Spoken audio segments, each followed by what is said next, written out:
তোমরা তো জানো না কখন তোমরা মরবা।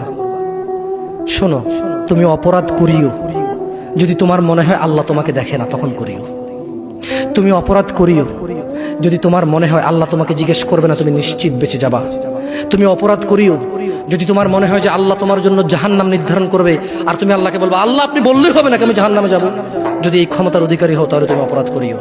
তোমাকে বলি, মহিলা, মা, বোন, চাচা, চাচি, নামাজ ছাড়া মানুষ মুসলমান থাকে না। ওয়াল্লাহি আমি বলছি না কোথায় বাঁধবেন, তর্ক পরে।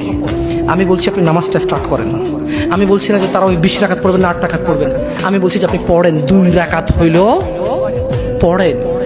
আমি বলছি যে আপনি ঈশার নামাজ 15 রাকাত দরকার নেই, আপনি শুধু 4 পড়েন। আমি কি বলছি সুন্নত বাদ দিতে? আমি বলছি যে তুমি পড়ছো না, শোনো, ভয় পেও না। ঈশার নামাজ 15 রাকাত তোমার উপরে ফরজ নয়। আমি তোমাকে না করছি না 15 রাকাত পড়তে। আমি বলছি যে তুমি নামাজই পড়ো না, 4 পড়ো।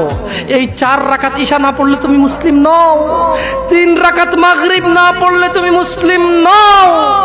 4 রাকাত আসর না পড়লে তুমি মুসলিম নও। দেখো, আমাকে দোষ দিও না। বুখারী খোলো, সালাত অধ্যায়ে যাও, আযান অধ্যায়ে যাও।